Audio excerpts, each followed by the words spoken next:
مجھے ایک عربی عورت نے کہا اگر میری بیٹی سے شادی کرو گی تو اس کے بدلے میں آپ کو ہر ماہ 2 لاکھ روپے دوں گی۔ میں پیسوں کی لالچ میں آ کر مان گیا، لیکن شادی کی رات ماں بیٹی نے جو میرے ساتھ کیا اسے سن کر آپ کے بھی رونگٹے کھڑے ہو جائیں گے، کیونکہ اس رات میرا نکاح تھا۔ جہاں ایک طرف میں بہت خوش تھا تو دوسری طرف میرے دل میں نہ جانے کیسے کیسے وہم آنے لگے تھے۔ میں خوف سے تھر تھر کانپتا ہوا اپنی دلہن کے کمرے میں جانے لگا تھا۔ حالانکہ اس نکاح سے میرا دل خوش نہیں تھا، کیونکہ یہ میری دوسری شادی تھی، مگر پھر بھی میرے دل میں بار بار شگو کی باتیں یاد آنے لگی تھی۔ غفور مان جاؤ، غفور مان جاؤ، آج ہمارے مستقبل کا سوال جو ٹھہرا۔ اور پھر ایک نظر اپنے بچوں کی اور تو دیکھو، وہ کتنے معصوم ہیں، انہیں تو ہماری غربت کا اندازہ بھی نہیں۔ شگو مجھے بار بار اپنے بچوں کے مستقبل کا کہہ کر منا رہی تھی، اور میں اس کے سمجھانے پر سوچ میں ڈوب گیا تھا کہ کیا واقعی مجھے شگو کی سننی چاہیے؟ کیا وہ بالکل ٹھیک کہہ رہی ہے؟ حالانکہ وہ تو خود میری پھر بھی شگو مجھے اجازت دے چکی تھی، اور وہ چاہتی تھی کہ میں اس فیصلے پر اپنی رضامندی میں ہاں دے دوں، کیونکہ میرے اس ایک فیصلے سے ہم سب کی زندگیاں جو بدلنے والی تھی۔ شگو اور میں پچھلے 2 گھنٹے سے فون پر رابطے میں تھے، اور میری آنکھوں سے اس وقت آنسو جاری ہونے لگے تھے۔ یہ فیصلہ میرے لیے بہت ہی کٹھن تھا، پر میں اس وقت بہت ہی مجبور تھا۔ مجھے اس پردیس ملک میں میری بچی کی بیماری لائی تھی، اور پھر شاید قدرت کا یہی فیصلہ تھا، اس کٹھن مشکلات سے گزر کر ہی میرے لیے، میرے بچوں کے لیے آگے آسانیاں ہی آسانیاں تھیں۔ بہرحال میں نے خوب سوچ سمجھ کر فیصلہ پکا کر لیا تھا۔ مالکن کی دی ہوئی 2 دن کی مہلت اب ختم ہو چکی تھی، اور میں نے نغمہ سے شادی کے لیے ہاں کر دی تھی۔ میری ہاں سنتے ہی مالکن نے بالکل بھی دیر نہ کی، اور جلد ہی اسی رات مولوی کو بلوا کر میرا نکاح نغمہ سے کر ڈالا تھا۔ اور میں نے جو ہی پہلا قدم اپنی دلہن نغمہ کے کمرے میں رکھا تو میرے تو ہوش ہی ختم ہو گئے، میرا تو سر ہی چکرانے لگا تھا۔ اندر نغمہ زور زور سے دھاڑے مار کر رونے لگی تھی، اور اس کی چیخوں پکار پر پورا گھر اکٹھا ہو گیا تھا۔ میری تو اس وقت کچھ ہی سمجھ نہ آ رہا تھا، یہ میری آنکھیں کیا دیکھ رہی تھی۔ میں اس کی چیخوں پکار کی آوازیں سن کر چونک پڑا تھا، اور مالکن مالکن پکارنے لگا۔ جیسے ہی شور نے سب کو اکٹھا کر دیا، ویسے ہی مالکن بھی اس ہنگامہ خیز ماحول کی آوازیں سن کر فوراً ہی چلی آئی تھی۔ یہاں میں نے سکون کی سانس لی کہ اب تو مالکن سب کچھ سنبھال ہی لے گی۔ وہیں دوسری طرف مجھے ایک وہ زوردار حیرت کا جھٹکا لگا جب مالکن نے میری معصوم بچی کہہ کر رونا شروع کر دیا، اور پولیس کو بلواؤ، پولیس کو بلواؤ کہہ کر شور مچانا شروع کر دیا تھا۔ وہیں ایک طرف میں چپ چاپ صدمے میں کھڑا ان ماں بیٹی دونوں کی شکل تکتا ہی رہ گیا تھا، جب مالکن نے پولیس کو بلا کر مجھ پر زور زبردستی شادی کا الزام لگا کر مجھے فوراً ہی پولیس کے حوالے کر دیا تھا۔ پولیس موقع واردات پر مجھے دلہا بنا دیکھ کر ہتھکڑی لگانے لگی، اور میرے کہنے پر مولوی صاحب کو بلوایا گیا، مگر اس سے پہلے میں اپنی صفائی میں کچھ کہتا، وہاں سامنے کھڑے اس مولوی نے بھی ایسا بیان دیا کہ میرے تو پیروں سے تلے سے زمین ہی نکل گئی، اور مجھے کچھ ہی دیر میں پولیس کے حوالے کر دیا گیا تھا، اور پولیس مجھے تھانے لے جانے لگی۔ میرے ذہن میں اس وقت وہ شگو کے الفاظ گونجنے لگے تھے، اور پھر بار بار مجھے اپنی بیمار فریحہ کا خیال آنے لگا۔ باپا میں ٹھیک تو ہو جاؤں گی نا، یہ کہہ کر میرے دل دہلانے لگتی تھی۔ اس معصوم سی میری بچی کا آخر قصور ہی کیا تھا؟ اس نے تو اپنے غریب باپ سے اپنے جلد از جلد ٹھیک ہونے کی التجا کی تھی، اور میں نوکری کی غرض سے اس کی بیماری کے علاج کے پیسے کمانے یہاں چلا آیا تھا۔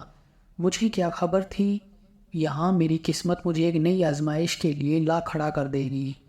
پولیس مجھے اس عورت کے بنگلے سے پکڑ کر جیل تک لے آئی تھی، جہاں مجھ سے بہت تفتیش کی گئی اور میری کسی نے ایک بھی نہ سنی، اور مجھ پر جو گندے اور جھوٹے الزامات لگائے گئے ان کی وجہ سے مجھے سلاخوں کے پیچھے ڈال دیا گیا تھا۔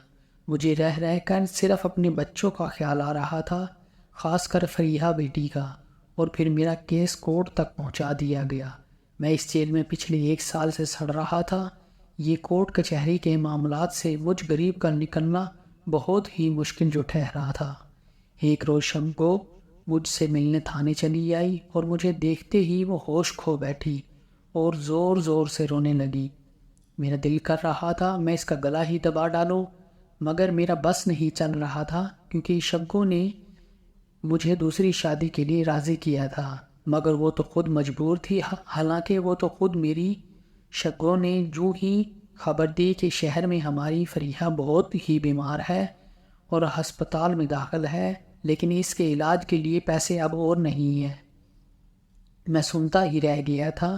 اب جو اللہ اس مشکل گھڑی سے نکال سکتا تھا، کیونکہ میں یہاں پہلے ہی کورٹ کچہری کے چکر میں پھنسا ہوا تھا۔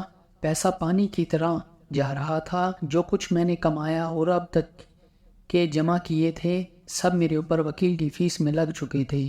شبگو شہر سے اپنے ساتھ کسی دوسرے وکیل کو لے آئی تھی جو اس کا دور کا کوئی رشتہ دار تھا۔ وہ وکیل مجھ سے ملنے ایک روز جیل چلا آیا، جہاں اس نے مجھ سے یہاں آنے سے لے کر اب تک ساری ہی تفصیل پوچھی تو میری آنکھوں سے آنسو جاری ہونے لگے تھے، اور میں اس وقت صرف شبگو کو بے حد غصے کی نظر سے گھور رہا تھا۔ شبگو مجھ سے نظریں چرانے لگی تھی۔ وکیل اتنا تو جانتا تھا کہ مجھے اس شادی کے فیصلے پر شبگو نے اجازت دی تھی، مگر کیونکہ کب کہاں کیسے میں یہاں اس باہر ملک میں آ پہنچا وہ اب تک میری کہانی سے بے خبر تھا۔ اس کے اصرار کرنے پر میں نے اسے اپنی کہانی بتانی شروع کی۔ میں ایک غریب گھرانے سے تعلق رکھتا تھا۔ میرا نام غفور ہے۔ ماں باپ کے گزر جانے کے بعد میں نے ایک یتیم بے سہارا بن کر اپنی زندگی گزاری اور چھوٹی موٹی میکینک کی دکان پر کام کرنے لگا۔ آہستہ آہستہ وقت گزرتا گیا اور میں 2 وقت کی روٹی عزت سے کمانے لگا۔ گھر کا گزر بسر میرا اکیلے کا خرچ آرام سے ہی پورا ہو جاتا تھا۔ سر چھپانے کو چھت تو اللہ کے فضل و کرم سے تھی ہی۔ میرے ماں باپ جاتے جاتے میرے لیے ایک چھوٹا سا کچا پکا مکان چھوڑ گئے تھے، اور پھر مجھے آہستہ آہستہ اس دکان سے ایک چھوٹے سے کارخانے میں نوکری مل گئی تھی، جس نوکری میں میں نے اپنی جوانی کو گزار دی تھی۔ تعلیم میری بمشکل میٹرک تک بھی مکمل نہ تھی۔ اس کے بعد مجھے اکیلا تنہا دیکھ کر میرے سیٹھ لوگوں نے میری شادی غریب کسان کی بیٹی سے کر دی تھی، اور اس طرح مجھے بھی جینے کے لیے ایک سہارا اور انہیں بھی اپنی بیٹی کے لیے ایک اچھا نیک عزت کے ساتھ 2 وقت کی روٹی کھلانے والا شوہر مل گیا تھا۔ وہ کسان کچھ دنوں میں اپنی بیٹی کو میرے ساتھ رخصت کر کے اس دنیا سے گزر گیا تھا۔ میں نے اپنی نئی زندگی کی شروعات اپنی بیوی کے ساتھ ہنسی خوشی شروع کی، اور میری ماہانہ آمدنی میں اپنی بیوی کے نصیب سے اضافہ ہوتا گیا، اور میری نوکری اچھی ہونے لگی، جہاں ہم نے بہت زیادہ تو نہیں مگر ایک سکون کی زندگی کا گزر بسر شروع کر دیا تھا۔ شادی کے 1 سال بعد ہی اللہ نے ہمیں بیٹی کی خوشخبری سے نوازا اور گھر میں بچے کی کلکاریاں گونجنے لگی تھی۔ میں اب 3 بچوں کا باپ تھا۔ میرے سر پر 3 بچوں کی ذمہ داریاں بھی آن پڑی تھی، اور وہی دوسری طرف میری زندگی کی ایک نئی آزمائش کا سفر شروع ہوا۔ کسی حادثے میں میرے سیٹھ کی جان چلی گئی تھی اور کاروبار بند ہو گیا تھا۔ میری نوکری چلی گئی تھی، مگر اس وقت میری بیوی نے میرا پورا ساتھ دیا، اور کم زیادہ جو کچھ ملا اس پر ہم لوگوں نے اللہ کا صبر شکر ادا کر کے زندگی گزاری۔ اور پھر ہم سب پر تو قیامت ہی ٹوٹ پڑی تھی۔ ہمیں اپنی بچی فریحہ کی ایک خطرناک بیماری کا علم ہوا، اور اس کا علاج کے لیے شہر کے بڑے بڑے ہسپتالوں میں ہمیں بہت پیسوں کی ضرورت آن پڑی تھی۔ ایک تو پہلے ہی سر پر اتنا قرضہ تھا، اور اوپر سے یہ بچے کی بیماری میں نے اور میری بیوی نے اپنے بچوں کو اسکول سے اٹھوا لیا تھا، اور وہیں دوسری طرف روز روز فریحہ کی بگڑتی ہوئی حالت قرضوں پر قرضہ ہونے لگا تھا۔ گھر میں فاقوں کی نوبت آن پڑی تھی۔ غربت کا وہ دور بھی ہم نے بچپن میں پھر سے دیکھا تھا، جو ہم نے اپنے بچپن میں دیکھا تھا۔ دن یوں ہی تیزی سے گزر رہے تھے اور فریحہ کی بگڑتی ہوئی حالت ہمیں ایک پل کے لیے بھی سکون نہیں دیتی تھی۔ میں اور میری بیوی دن رات اللہ سے رو رو کر گڑ گڑا کر دعائیں کرنے لگے، اور پھر ایک روز ہماری دعائیں رنگ لے آئیں اور میری نوکری کا ذریعہ ایک جان پہچان والے کے ذریعے ملک سے باہر جانے کا بن گیا تھا۔ بہت سوچنے سمجھنے کے بعد میں نے اور میری بیوی نے اس نوکری کے لیے ہاں کر دی تھی۔ ملک سے باہر ایک عربی عورت کے گھر ایک ملازم کی ضرورت تھی اور میں اس نوکری کے لیے راضی تھا۔ میں نے اپنے جانے کی تیاری پکڑی اور بیوی کو بچوں کی حفاظت کے لیے یہیں چھوڑ دیا۔ وقتاً فوقتاً دن گزرنے لگے اور ہمارے حالات اب بہتری کی طرف جانے لگے تھے۔ میں نے اس عربی عورت کے گھر ملازمت کر لی تھی اور ہر ماہ اپنی بیوی بچوں کے لیے پیسے بھیجا کرتا تھا، جس سے میری بیوی نے سب سے پہلے قرض ادا کیا اور پھر فریحہ کا علاج شروع کروا دیا۔ مگر نہ جانے اللہ نے کون سی آزمائش ہماری قسمت میں لکھ دی تھی کہ فریحہ کی بیماری پر بے حد پیسہ لگ رہا تھا، مگر اس کی طبیعت میں کوئی زیادہ فرق نہیں آ رہا تھا۔ دوسری طرف میں جس عربی عورت کے گھر ملازمت کرتا تھا، وہ عورت انتہائی نیک اور اچھی عادت کی تھی۔ مجھے جب جتنے پیسوں کی ضرورت ہوتی میں اپنی مالکن سے مانگ لیا کرتا تھا۔ وہ مجھے کبھی انکار نہ کرتی، بس اتنا ضرور کہتی کہ آج میں تمہارے کام آ رہی ہوں، اگر وقت پڑا تو تم بھی کل کو میری مدد کے لیے بالکل بھی پیچھے نہ ہٹنا۔ جس بات پر میں مسکرا دیتا تھا اور کہتا، مالکن بھلا آپ کو مجھ غریب کی کیا ضرورت پڑ سکتی ہے؟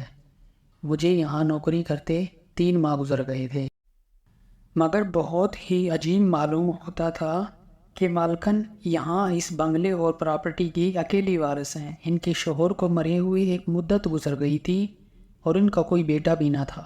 ہاں، صرف ایک جوان خوبصورت بیٹی تھی جو ہر وقت اپنے کمرے میں ہی بند رہا کرتی تھی۔ اس کا کھانا پینا سارا کام اسی بند کمرے کے اندر ہوتا تھا۔ کہا جاتا تھا مالکن کی بیٹی بہت ہی خوبصورت اور حسین ہے، جو بھی اسے ایک نظر دیکھ لے وہ بار بار دیکھنے کی خواہش رکھنے لگتا ہے۔ پتہ نہیں ایسا کبھی میں نے تو ان 3 ماہ میں کچھ نہ دیکھا تھا۔ اس گھر کے ملازمین سے ہی اس لڑکی کی خوبصورتی کی تعریف سن رکھی تھی، بلکہ اتنا ہی نہیں، یہ بھی سنا جاتا تھا کہ یہ مالکن کی اکلوتی اور لاڈلی اولاد ہے۔ جو کچھ بھی مالکن کا ہے، مالکن کے بعد سب اسی کا ہے، اور جو بھی اس لڑکی کا شوہر ہوگا مالکن سب کچھ اس کے نام کر دے گی۔ اتنے عرصے میں اس گھر میں رہا، میں نے یہی دیکھا تھا کہ مالکن کی بیٹی کے کمرے سے کبھی رونے کی تو کبھی ہنسنے کی عجیب و غریب سی آوازیں آتی تھی، جس پر اندر کمرے میں صرف مالکن کو ہی اندر جانے کی اجازت تھی، اور جب مالکن اندر سے واپس آتی تو ان کے چہرے پر کچھ عجیب سے تاثرات دکھائی دیتے تھے۔ مگر آج تک مجھے کچھ سمجھ ہی نہ آیا اور نہ ہی اتنی ہمت ہوئی کہ ہم ملازم بھلا مالکن سے ان کے ذاتی معاملات کے بارے میں کچھ پوچھ تاچھ کریں۔ دن اسی طرح گزر رہے تھے اور وہیں دوسری طرف میری تنخواہ میں بے انتہا اضافہ مالکن نے کر دیا تھا۔ میں لاکھ انکار کیا مگر مالکن نے میری ایک نہ سنی، اور بس میں نے رب کا لاکھ لاکھ شکر ادا کیا کہ میرے بھیجے ہوئے پیسوں سے میری بیوی بچوں کا گزر بسر، میرے گھر کے حالات بہت اچھے ہونے لگے تھے، اور ساتھ ہی میری معصوم 8 سالہ بچی فریحہ کا علاج بھی اب بہتر طریقے سے ہونے لگا تھا۔ یہاں ایک روز ملازموں کو مالکن نے اچھے اچھے کھانے بنانے اور سارے انتظامات اچھے کرنے کا کہا۔ پھر مالکن نے مہمانوں کو پہلے اچھی طرح خاطر تواضع کی، لیکن جب انہوں نے ان کی بیٹی کا رشتہ مانگا تو انہیں ذلیل کر کے گھر سے نکال دیا۔ یہ لوگ میری بیٹی سے صرف اس کی دولت کی خاطر شادی کرنا چاہتے ہیں۔ میں تو حیرت زدہ رہ گیا تھا کہ مالکن نے یہ پہلا رشتہ نہیں ٹھکرایا تھا، بلکہ اس سے پہلے اور اس کے بعد بھی کئی اچھے سے اچھے اور امیر سے امیر رشتوں کو لالچی لوگ کہہ کر اچھے سے اچھے رشتے اپنی بیٹی کے ٹھکرا دیے تھے۔ اب تو مالکن کے تمام ملازم بھی اور ان کی بیٹی کے بارے میں طرح طرح کی باتیں بنانے لگے تھے کہ نہ جانے یہ ماں بیٹی ایسا کون سا انوکھا رشتہ چاہتی ہیں۔ ہاں، مگر یہ تو سچ ہے کہ وہ آدمی ضرور کوئی بہت ہی خوش نصیب ہوگا جو اس لڑکی کا شوہر ہوگا، کیونکہ مالکن ساری دولت اس کے نام کر دے گی۔ لیکن اس ماحول کے بیچ رہتے ہوئے مجھے بہت ہی عجیب سا محسوس ہونے لگا تھا۔ ایک طرف تو یہ بات کہ اب تک مالکن کی بیٹی کو کسی نے دیکھا بھی نہ تھا، ہر کوئی اس کی تعریفیں ہی کیا کرتا تھا، جبکہ وہ کمرے سے آج تک باہر نہ آئی تھی، اور دوسری طرف اچھے اچھے بڑے بڑے گھرانے کے رشتوں کا بار بار یوں مالکن کا ٹھکرانا، یہ سب ایک عجیب قسم کا معاملہ تھا جو سمجھ سے ہی باہر تھا۔ مگر پھر بھی میرے اوپر تو آسمان ہی ٹوٹ پڑا تھا جب مالکن نے مجھے بلایا اور کہا کہ تمہیں میرے لیے ایک کام کرنا ہوگا۔ اس پر میں نے لڑکھڑاتی زبان سے حیرانی سے کہا، اگر ایسا کیا کام؟ مالکن کہنے لگی، تمہیں میری بچی سے شادی کرنی ہوگی۔ یہ سنتے ہی میرا منہ کھلا کا کھلا رہ گیا۔ مالکن اتنے بڑے بڑے رشتے چھوڑ کر میں مجھ غریب اور انکھڑ گوار سے اپنی جوان خوبصورت بیٹی کی شادی، میں اس سے پہلے کچھ کہتا، وہ پہلے ہی کہنے لگی کہ میں جانتی ہوں تم شادی شدہ اور 3 بچوں کے باپ ہو، مگر مجھے کوئی اعتراض نہیں ہے، میں اب بھی خوشی خوشی تمہارے نکاح میں اپنی بچی کو باندھنا چاہوں گی، اور پھر بدلے میں 2 لاکھ دیا کروں گی، جسے تم اپنے بچوں کی اچھی پرورش اور فریحہ کا علاج بھی کروا سکو گی۔ یہ سن کر تو میرے پاؤں تلے سے زمین ہی نکل گئی تھی۔ مالکن تو سب جانتی ہے، مگر پھر بھی مجھے اس وقت کچھ سمجھ نہیں آ رہا تھا، مگر غربت والی زندگی سے نجات کا صرف یہی ایک راستہ تھا کہ مالکن کی بیٹی نغمہ سے شادی کر لوں، اور اس کے لیے مجھے اپنی پہلی بیوی شگو کی اجازت کی ضرورت تھی۔ مجھے لگا تھا کہ وہ یہ سن کر مجھ سے خفا ہو جائے گی، مگر جو ہی میں نے یہ خبر شگو کو سنائی تو وہ بھی اپنی غربت والی زندگی سے اپنے بچوں کو نجات دلانے کے لیے، اور خاص کر فریحہ کے علاج بڑے ہسپتال میں کرانے کے لیے اس فیصلے سے راضی ہو گئی۔